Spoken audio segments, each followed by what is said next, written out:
Hey guys, it's been a while since I did a video, and in my last video I talked about doing a Robert Adams motor video. Honestly, I don't have a desire to build a 4-magnet 6-coil motor, but to share the techniques of the motor, why it's successful, is what I think should really be done. There's a few out there that do motors that I don't believe really understand it and kind of put false stuff out there. So today I just want to demonstrate one of three today of Robert Adams techniques. So the first technique that he uses in his motor is running his coils in a traction mode, timing the back EMF spike to the maximum lens position on your coil so that you can use the lens effect to your benefit by boosting the motor with the back electromotive force. So currently on the wheel, we're 7 layers deep with the coils or magnets. I got 8 driver coils, 5 generator coils. The first technique we'll be demonstrating is running the coils in a traction mode, releasing the back EMF spike so that the field collapse flips, turns our traction into a repulsion. Currently, there is 1 pound of attraction between the magnet and the core of the coil, which equivalates to 24 newtons or 24 pounds at 1 inch on the shaft. We have 15 caps paralleled that are 40 volt, 3600 UF each. This will show our cap voltage today. I'll be running through a 100-watt inverter and a power supply off of the Super Start Fleet batteries, heavy duties. 1755 cold cranking amps, 440 reserve. The charged battery for the caps to dump into is an identical 1755 cold cranking amps, 440 reserve. It's sitting at 11.58. It'll just be used to demonstrate a load once the RPMs are up. So the next video is when I add more coils, we'll go into the second technique that Robert Adams uses, which will be dumping our reverse back EMF / lens effect into the generator coils, running them in an attraction mode and timing that back EMF spike to the maximum lens of the coil. And then the third and final video that I'll do will demonstrate the cutting off of the generator coils, what the effect really is when you cut it off, because you're forcing a flip in the coil. You're forcing the current to change, and we'll have to get into that and demonstrate it and do some stuff on a bench to kind of show that.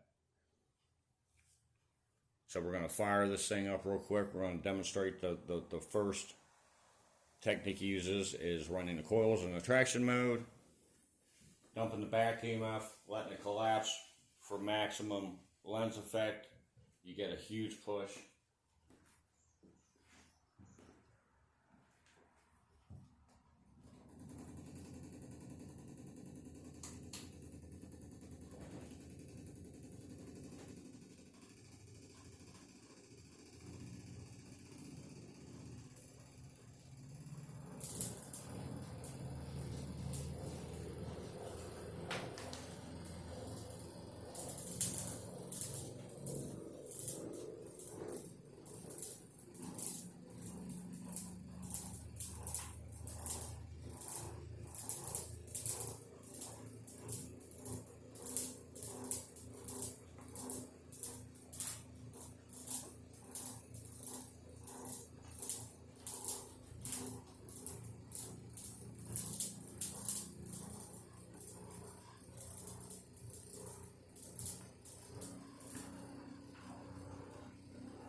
It's rough getting the timing in. I haven't moved the timing because I've got it dialed in.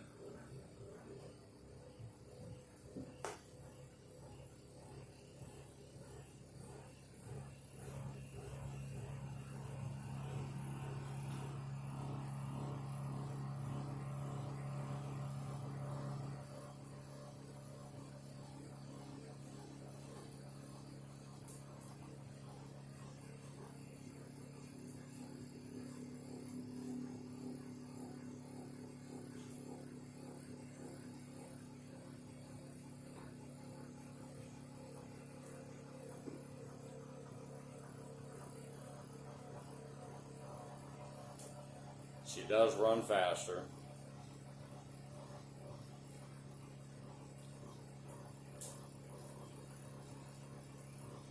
Sometimes it just takes a minute.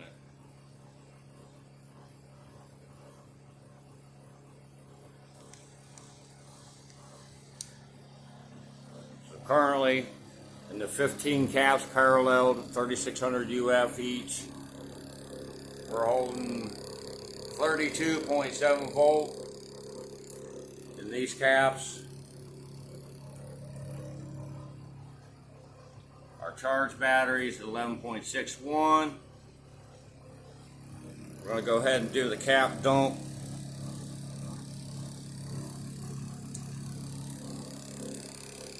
We'll let her dump down.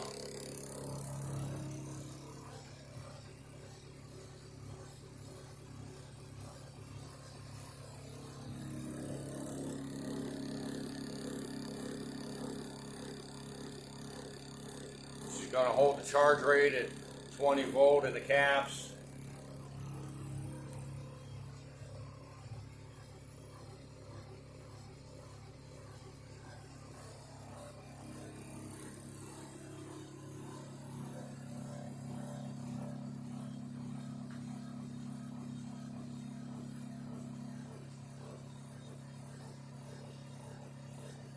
If you use the lens effect to your benefit correctly, theoretically, the heavier the draw that you put on the coil during the lens effect event, the stronger the lens effect should be.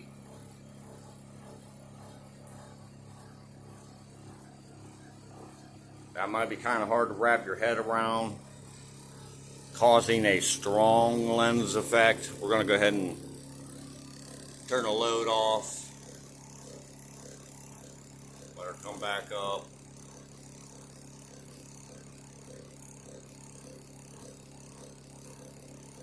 I'm still running a mechanical switch with a bunch of Neos on it.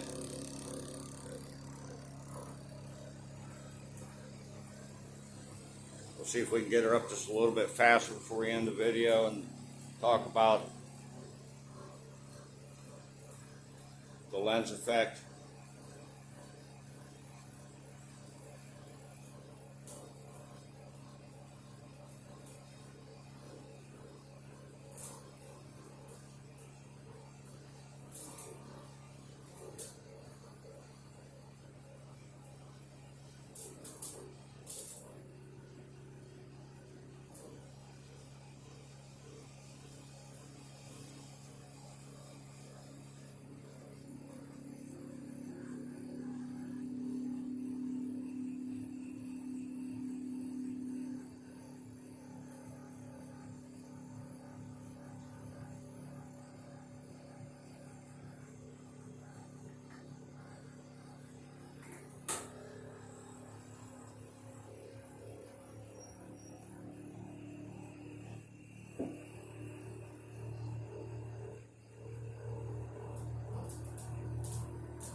This ain't a big Renegade motor.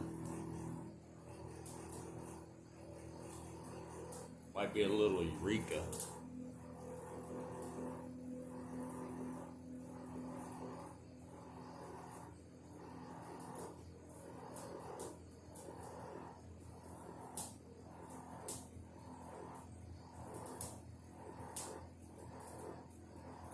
Got 39.3 volts in the caps.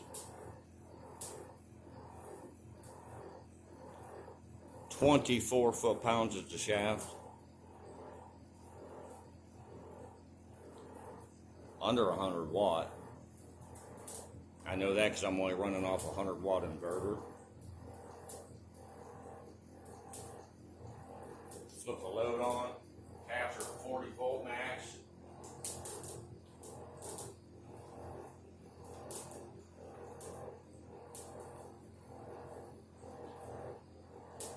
Technique doesn't seem to affect drag.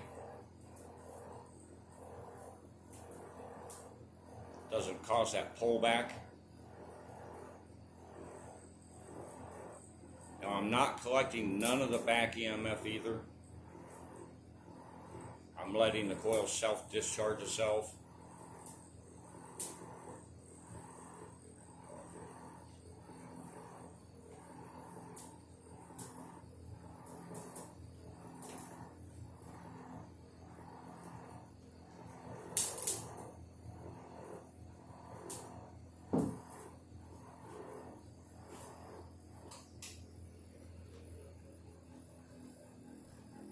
So the first Robert Adams technique is to run the coil in a traction mode.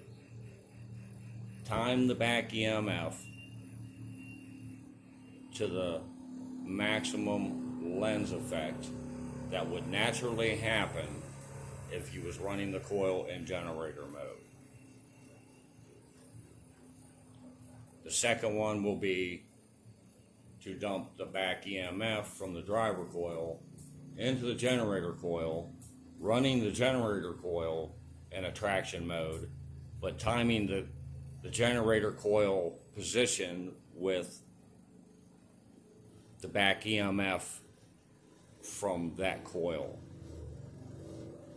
So the direction of the generator coil ending current should be the same direction as the pulse because it's flipped twice. Confusing, but simple. And a warning to everybody out there that watches pulse motor videos.